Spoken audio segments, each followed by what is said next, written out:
My brother-in-law is trying to seduce my husband, and now they're planning a romantic vacation together while I'm expected to pay for everything without knowing the truth. The first sign that something was off came when Alex, 30M, my brother-in-law, started spending way more time at our place than usual. At first, I thought he was just trying to be supportive.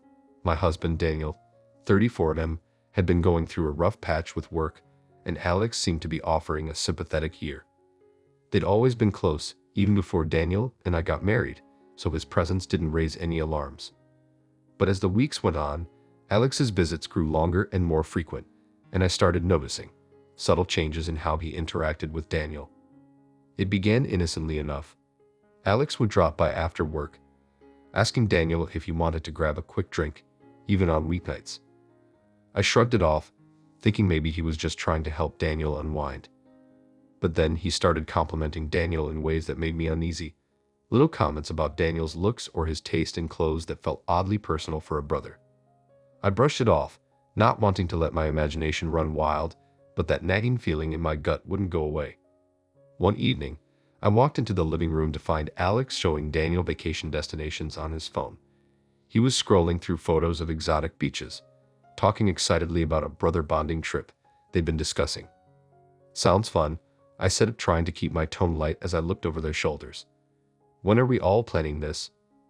They both looked up, and for a split second, there was a flash of something in Alex's eyes. An expression that was hard to read. He quickly recovered, grinning as he replied, "Well, actually, we thought it'd just be the two of us this time. You know, bad time." I tried to mask my surprise, forcing a smile. "Oh, I see. Just the two of you." Daniel nodded, giving me a reassuring look. "Yeah, just a quick getaway." Alex thought it might be good for me to take a break, to reset. It'd just be for a week or so. I swallowed the uneasy feeling rising in my throat. "I get that. I mean, things have been intense for you. But where would you guys go?" Alex jumped in, his tone overly enthusiastic. "We were thinking somewhere tropical. We found this gorgeous resort with these private cabanas right on the beach. It's a bit pricey, but totally worth it for the relaxation. Don't you think?" I nodded, not trusting myself to speak as I processed what I was hearing. The more they talked, the more it sounded like they were planning a romantic getaway rather than a simple brotherly trip. And what made it even stranger was the fact that neither of them mentioned how they'd be covering the expenses. It was clear that they expected me to help fund it, considering I managed our finances. But something about the way Alex was looking at Daniel, the way his tone softened every time he spoke to him, made me feel uneasy. That night, after Alex left, I decided to talk to Daniel. "So, about this trip with Alex. Are you really sure you want to go?" He looked at me, slightly surprised by my question. "I think it'll be good for me. A little break, you know. Besides, Alex and I haven't done something like this in ages." I hesitated, choosing my words carefully. It's just, the whole thing seems pretty extravagant. And I guess I don't understand why Alex wants it to be just the two of you. Wouldn't it be fun to go as a group? Daniel shrugged. He insisted. Said it'd be a chance for us to catch up like we used to. I know it's a bit out there, but I kind of like the idea. Why? Does it bother you? I forced a smile, shaking my head. No, it's just unexpected. Over the next few days, I couldn't shake the suspicion gnawing at me. The trip wasn't sitting right with me, and I started replaying all the little moments that had felt strange. The compliments, the late-night hangouts, the way Alex would always find excuses to be alone with Daniel when I was around. I realized that I needed to get some clarity to see if there was anything more going on. Then, one afternoon, I overheard a conversation between Alex and Daniel that only deepened my suspicions. I was in the kitchen when they walked in, talking about their trip as if it was already set in stone. "I think you're going to love it," Alex was saying, his voice low and oddly intimate. "Imagine the two of us, relaxing under the stars, no distractions, just like old times." Daniel laughed, sounding a little flustered. "Yeah, sounds nice." I gripped the countertop, feeling my stomach twist as I processed what I was hearing. Their tone, the words, they felt more like a private conversation between two people who shared something more than just a sibling bond. I wanted to confront them then and there, but I knew I needed more concrete answers. I'd only come across as paranoid if I didn't have something to back up my concerns. That evening, I decided to go through our bank statements. Sure enough, there were several recent charges I didn't recognize: expenses for reservations at restaurants, a booking at a luxury hotel I knew we hadn't stayed at. All of them had been made on a card Daniel rarely used, one that he kept for emergencies. My hands trembled as I realized that he'd been covering these outings with Alex, not telling me the full truth of what they'd been up to. The next morning, I told Mark that I wanted to discuss the trip budget before making any commitments. "We need to be realistic," I said, keeping my tone neutral. "If it's too expensive, maybe it's worth reconsidering." He looked at me, taken aback. "I thought you'd be okay with this," he replied, his brow furrowing. "It's just a little getaway." I paused, gathering my courage before responding. "But why keep it from me, Daniel? All those fancy dinners, the reservations at the hotel. Why didn't you tell me you were spending so much?" His expression shifted, a flicker of guilt crossing his face. "I didn't think it was a big deal. And yeah, Alex insisted we go to a few nice places. I didn't mean to hide it." "But why did you?" I pressed gently, searching his face for answers. "It feels like you're keeping something from me." He hesitated, and in that moment, I felt a crack in the facade he'd been trying to maintain. "Lily, it's complicated. Alex has been going through a lot, and he's been leaning on me more than usual. It's been hard to say no to him." "More than usual," I echoed, feeling a pang of sadness. "Daniel, it's starting to feel like it's more than just friendship.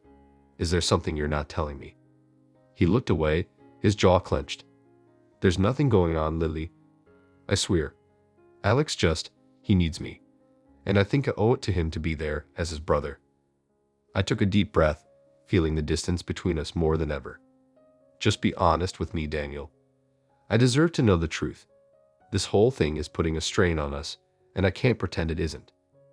After a tense pause, he met my eyes, a mixture of frustration and regret clouding his expression. "I'm not hiding anything, Lily, but maybe I haven't been as open as I should have been. Alex, he's always had a complicated relationship with me. Sometimes I think he wants more from me than just brotherly support." The truth of his words settled between us, heavy and undeniable. The weight of Daniel's words lingered in the room, casting a tense silence over us.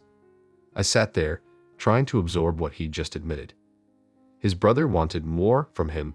It felt surreal, as though I were hearing about someone else's life entirely. But as I looked at Daniel, I could see the conflict etched into his expression. He was struggling with this too. "So what does that mean for us?" I finally asked, my voice barely above a whisper. He sighed, running a hand through his hair. "Honestly, I don't know. I thought Alex just needed a friend, someone to lean on, but it's like his behavior's been escalating." I didn't want to push him away, but it's starting to get uncomfortable. I nodded, grateful for his honesty, but also hurt that he hadn't told me sooner. "And what about the trip?" I asked, pressing gently. "Is this still just brotherly bonding, or is there something more going on?" Daniel's face softened, but there was a hint of guilt in his eyes. "I thought a trip would help clear things up, give us some distance from everyday life to talk this out. But now, I'm not sure it's the right call." A mix of emotions surged within me: anger, sadness, and a growing resolve. I knew this wasn't just about a trip or about Alex anymore. This was about the strength of our marriage and the boundaries that had to be set. Alex had been crossing lines for too long, and we couldn't keep ignoring it. "I think you need to talk to him before this trip," I said, gathering my thoughts. "If he's crossing boundaries, if he has feelings beyond friendship, you need to address it head on. Otherwise, it's only going to keep affecting us." Daniel nodded, relief flashing across his face. "You're right. I owe it to both of us to make things clear." The next day, Daniel told me he'd invited Alex over to talk. I felt a strange mix of nerves and relief. As much as I wanted to be there for the conversation, I knew Daniel needed to confront his brother on his own terms. So I left for a long walk, hoping that by the time I returned, they'd have worked through whatever had been brewing between them.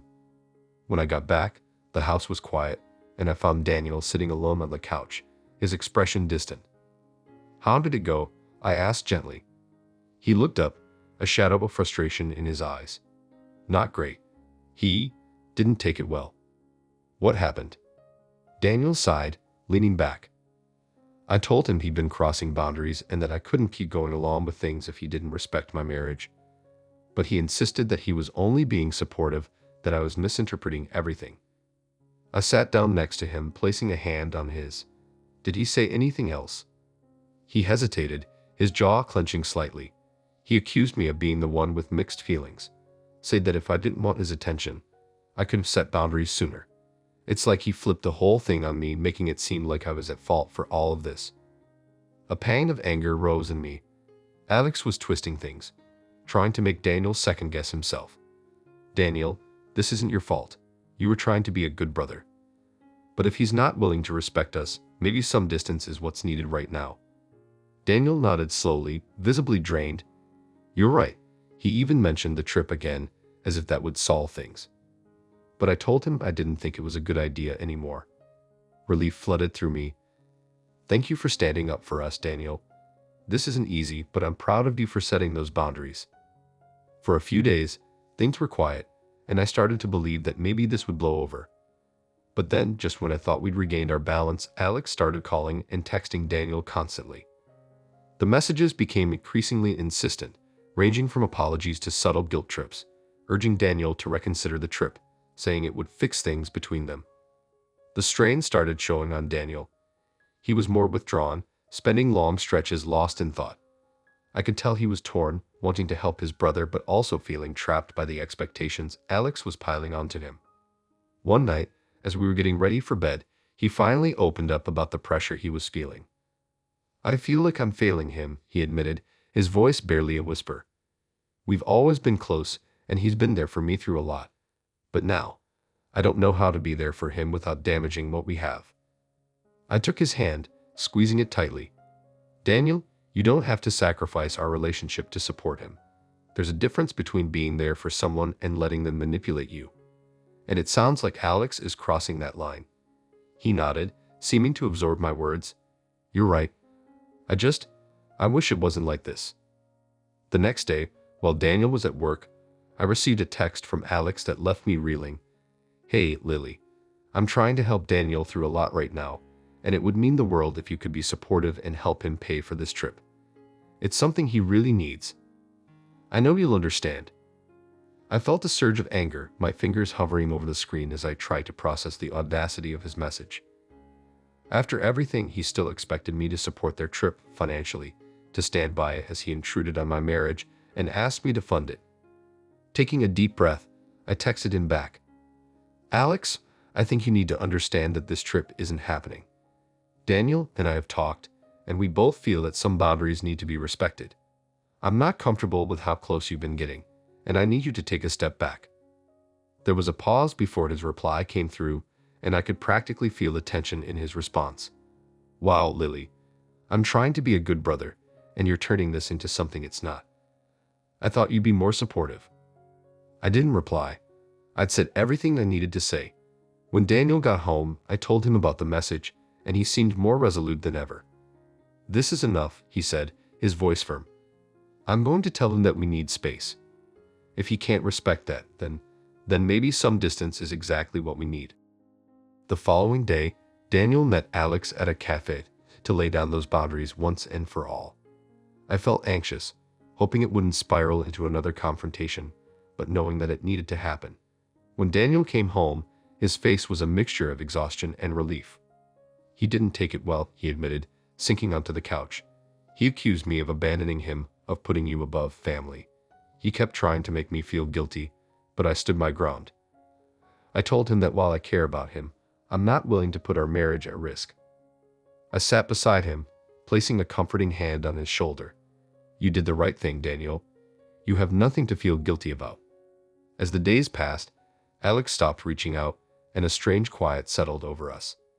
It felt like a wound that was slowly beginning to heal, an uneasy peace that allowed us to focus on rebuilding our relationship. Without Alex's constant interference, Daniel seemed more at ease, and we found ourselves reconnecting, rediscovering the love that had brought us together in the first place. One evening, as we were cooking dinner together, Daniel looked at me, his eyes filled with gratitude. Thank you for standing by me through all of this, Lily. I don't know what I would have done without you. I smiled, feeling the truth of his words settle over me. We're in this together, Daniel, and no matter what happens, we'll face it as a team. And for the first time in months, I felt certain that we'd come through this stronger than ever. Our love grounded in trust, honesty, and a newfound resilience that nothing, not even Alex's interference, could shake. With Alex's absence, the tension in our lives began to fade, like a storm finally clearing. For the first time in what felt like ages, I could breathe easily in my own home. Daniel and I found our footing again, and our relationship felt stronger, more honest than it had in years. We made an effort to reconnect in small but meaningful ways. Dinners together, weekends spent hiking or curled up watching movies. Without the constant distractions and interference, it felt like we were finally healing. But despite the peace that had settled between us, a part of me couldn't ignore the lingering wounds from Alex's actions. There were moments when I'd catch myself replaying his words, his overfamiliar gestures with Daniel, the way he tried to guilt us both into supporting his version of their bonding. It was hard to forget, and every once in a while, I'd feel a pang of hurt, wondering what would have happened if Daniel hadn't set those boundaries. Then, one afternoon, I was at a coffee shop with Marissa, one of my closest friends, who knew most of what had happened with Alex.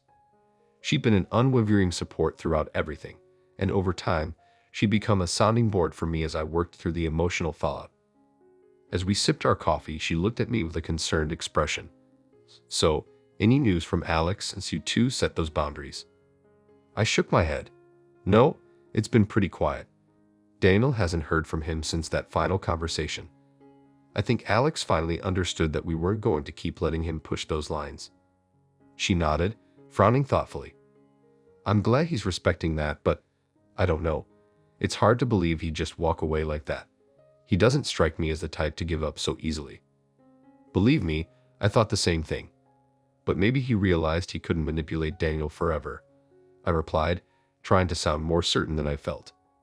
But later that evening, as I was tidying up around the house, I came across an envelope tucked under our mail pile.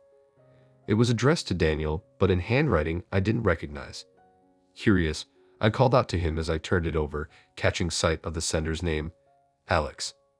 Daniel's face fell when he saw it.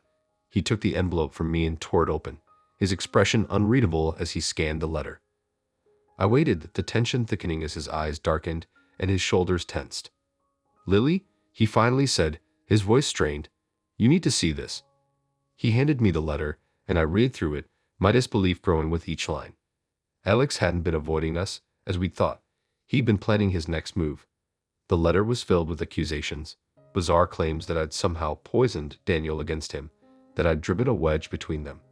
He'd even gone so far as to say that he didn't think Daniel would truly be happy until he left me, the person he claimed was holding him back from being himself. The words were both heartbreaking and infuriating. Alex had twisted everything, making it sound as though Daniel was trapped in our marriage, manipulated by me, and he ended the letter with a subtle threat, suggesting that if Daniel couldn't see what was right for him, Alex would have to intervene for his own good. I felt a chill creep up my spine. What is he even talking about? He's acting like I've somehow brainwashed you. Daniel's face hardened. This is exactly why I set boundaries with him. He doesn't care about our marriage, Lily. He's only thinking about himself. As angry as I was, I could see the hurt in Daniel's eyes. He'd lost someone he thought he could trust, a brother who'd taken advantage of his kindness. "What are you going to do?" I asked quietly. "I don't know," he admitted. "Part of me wants to just ignore it, but I don't think he's going to stop."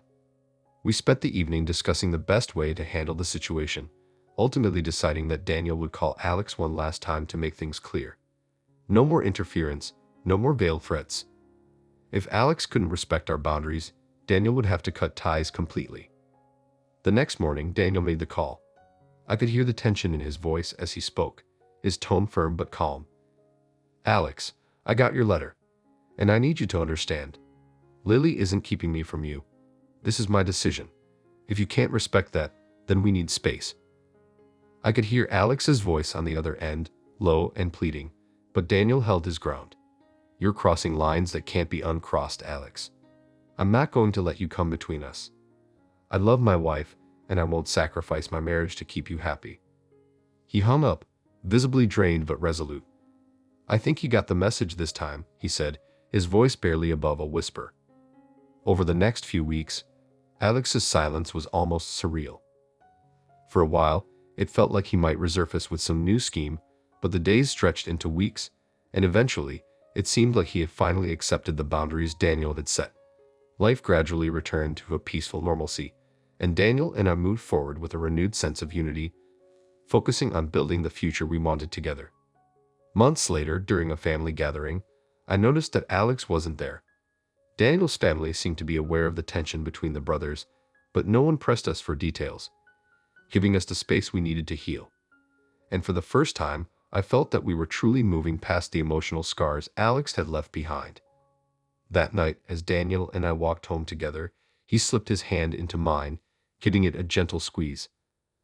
"I know this hasn't been easy," he said quietly, looking at me with a depth of gratitude I hadn't seen before. "Thank you for standing by me even when things got complicated." I leaned into him, feeling a sense of peace settle over me. "We've been through a lot, Daniel, but it's only made us stronger. I wouldn't trade that for anything." And as we continued down the quiet street, hand in hand, I knew that we'd come through one of the hardest tests of our relationship. The experience had shaken us, but it had also shown us what we were truly capable of. We faced the shadows together, choosing each other over the chaos, and emerged with a love that was deeper, stronger, and more resilient than ever before. The months that followed Alex's final exit from our lives brought an unexpected sense of freedom and peace. It felt as if Daniel and I had finally turned the page on a turbulent chapter, one that had tested our trust, our resilience, and ultimately, our love for each other. Our home, once a place filled with tension and suspicion, became a haven again, a space where we could fully relax and just be ourselves. We made it through together. But in the quiet aftermath, there was still healing to be done. Although Alex was gone, the scars his actions had left on us hadn't vanished overnight. We had to rebuild the trust that had been fractured, and perhaps more difficult, we both had to move past the lingering doubts that Alex had tried to plant. It was a journey that required patience, openness, and time, things we were finally able to give to each other, without interference.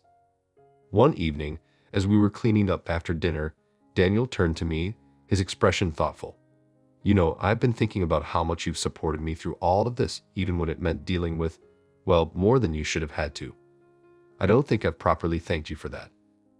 I looked up, smiling softly. "You don't have to thank me, Daniel. We're partners. That's what we do for each other." He nodded, but his gaze remained serious. "I know, but you deserve to know how much it means to me.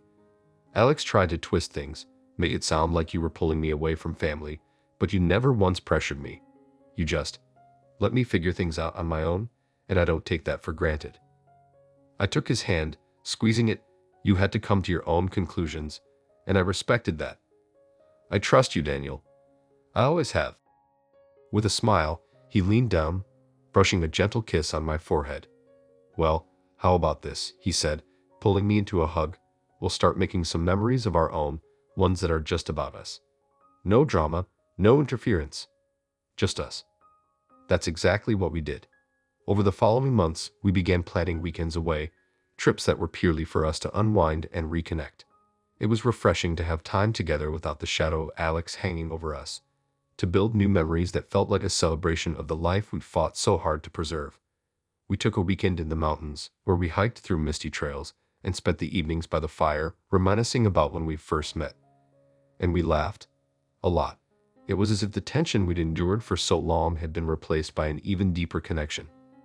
Back at home, I poured myself into my work, finding a renewed sense of purpose that had been lacking during the months of turmoil. I'd always loved photography, but now it felt like a lifeline, a way to channel all the emotions I'd bottled up. I spent hours capturing moments of resilience, strength, and peace, images that, to me, symbolized the journey Daniel and I had been on together. One day, I came across an old message from Alex buried in my inbox, from before everything had spiraled out of control. His words seemed almost harmless, a simple invite for dinner with the three of us. But looking at it now, I could see the subtleties in his tone, the way he tried to subtly insert himself between us even back then. It was strange to look back with the clarity of hindsight, realizing how deeply he'd influenced our lives. But instead of anger, I felt a sense of closure. Those days were behind us now, replaced by something stronger, something I knew could withstand any storm. As time passed, Daniel grew more open about the toll Alex's actions had taken on him. One evening, as we sat on our porch watching the sunset, he confessed to me how conflicted he'd been, feeling trapped between his loyalty to family and his love for me. "I never thought I'd have to choose," he admitted, his voice barely above a whisper. "Alex was my brother. I thought I could trust him. But in the end, he didn't respect our marriage, and that's something I'll have to live with." I leaned into him, wrapping my arms around his waist. "You did the best you could, Daniel. You gave him every chance to make things right. It wasn't your fault that he chose to cross those lines." He nodded, exhaling a deep breath. "Thank you for saying that. I think I'm finally starting to believe it." Slowly but surely, we let go of the hurt Alex had left behind, filling our lives with new routines and positive memories. We began hosting gatherings with friends, welcoming laughter and warmth back into our home. Those close to us noticed the change, often commenting on how happy we seemed. It felt good to know that others could see the love and connection we fought so hard to protect. Then, one day, Daniel surprised me with something that left me speechless. "Lily," he said, holding my hands in his, "I think it's time for us to plan something special, something that's just about us and our future. What do you say we take a big trip? One we talked about for ages." The idea made me smile, excitement bubbling up inside me. We'd always dreamed of visiting Italy, exploring its art, food, and stunning landscapes. It was a trip we discussed in passing, always putting it off because of responsibilities or, more recently, the drama with Alex. But now it felt like the perfect way to celebrate this new chapter. We began planning in earnest, poring over travel guides, picking destinations, and brushing up on Italian phrases. As we counted down the days, I felt like we were stepping into a new phase of our relationship, one that was defined not by the past, but by the limitless possibilities of the future. When we finally arrived in Italy, every moment felt surreal. We strolled through the cobblestone streets of Rome, shared glasses of wine overlooking the Tuscan countryside, and marveled at the art that filled the galleries. It was everything we dreamed of and more, and as we watched the sun set over Venice on our last evening, I knew this was a memory we'd cherish forever. "Thank you for making this possible," I said, my voice thick with emotion. "For believing in us." Daniel took my hand, his eyes shining with love and gratitude. "Thank you for standing by me, Lily. We've been through so much, but I wouldn't trade a single moment if it brought us here." As we left Italy, I felt a profound sense of peace settle over me. We faced our hardest trials, but we'd come through stronger, more united than ever.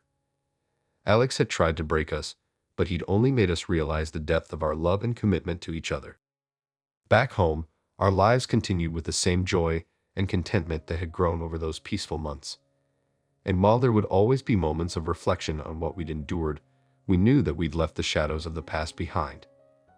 Our future was ours to build, filled with love, laughter, and the unshakable resilience that had carried us through it all. Our return from Italy marked a true beginning, a page turned, and life felt like a gift we'd just unwrapped. Each day seemed to shine a little brighter as Daniel and I settled back into our routines. Our home filled with souvenirs from our trip, symbols of the strength we'd rediscovered together. But the biggest change wasn't something tangible. It was the unspoken bond we forged. A quiet certainty that we'd overcome the worst and had emerged more united than ever. One Saturday morning, Daniel surprised me with a cozy breakfast on the porch, his face lighting up as he handed me a steaming mug of coffee. "I was thinking," he began, taking a seat across from me, "what if we started working towards something together? A project, maybe?" Intrigued, I smiled. "What did you have in mind?" He leaned forward, excitement in his eyes. "What if we looked into buying that little cabin we always talk about? A getaway for just us, somewhere we can escape to whenever we need a break." The idea sparked something inside me. The thought of having a peaceful retreat where we could make new memories, without the influence of anyone but ourselves, was exactly what we needed. "I love it," I said, my heart swelling. "A place that's all ours." So, over the next few months, we dedicated weekends to searching for the perfect spot. And finally, we found it, a small, rustic cabin nestled by a lake, surrounded by tall pines and breathtaking views. It was a bit of a fixer-upper, but the charm of the place was undeniable. We spent that summer working on it together, painting, fixing, and transforming it into a cozy retreat. Every nail hammered, every wall painted felt like another layer added to the new life we were building. The cabin quickly became our sanctuary. On weekends, we'd escape there, spending days hiking the nearby trails, cooking over an open fire, and just being together in a way that felt deeply restorative. Away from the noise of everyday life, we could simply breathe, enjoying the quiet rhythms we'd cultivated. It was a place free of complications, a physical embodiment of the peace we'd fought to find.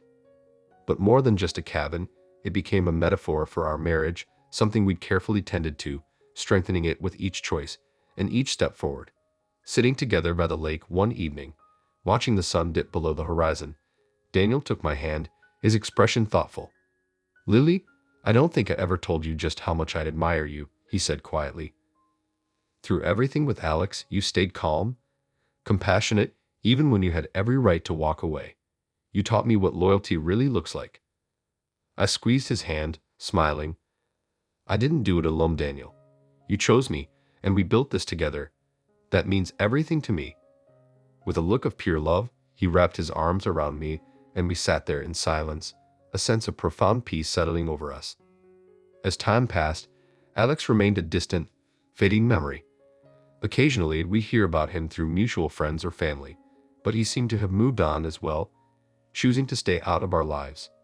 The closure was quiet, without dramatic confrontations or lingering bitterness. It was a relief, a final step in reclaiming our happiness. One autumn afternoon, as we were packing up after a weekend at the cabin, Daniel surprised me again. He handed me a small, beautifully bound photo album, its cover embossed with the words "Our Story." Inside, he printed out some of my favorite photographs from the past few years, images of our trips, quiet moments at home, sunsets from the cabin, and candid snapshots from Italy. Each picture told a piece of our journey, a testament to the resilience we'd found in each other. As I flipped through it, I felt tears sting my eyes. "Daniel, this is beautiful. It's everything." He pulled me close, brushing a kiss on my forehead. "It's a reminder, Lily, a reminder that we've been through the hard parts, and we're still here, stronger than ever." We made our way back to the city that evening, the album resting on my lap, a symbol of the life we'd built, one rooted in love, trust, and unwavering loyalty. Back home, we returned to our routines, but the album stayed on our coffee table, a quiet reminder of the strength we found together. Eventually, we began to share our story with close friends, framing it as a tale of endurance and growth, rather than focusing on the struggles we faced. Our experience became a source of support for those around us, showing others that love could weather any storm if it was built on mutual respect and compassion. Years later, as I reflected on everything we'd been through, I realized that Alex's interference had been both a test and a revelation. It had forced us to confront what truly mattered, to reaffirm our commitment to each other, and to build a life that was resilient and deeply fulfilling. He'd been a part of our journey, yes, but ultimately, it was a journey that Daniel and I had chosen to walk side by side. And as I looked back on it all, I felt nothing but gratitude for the life we created together. A life filled with laughter, peace, and the quiet joy of a love that had been tried, tested, and proven unbreakable.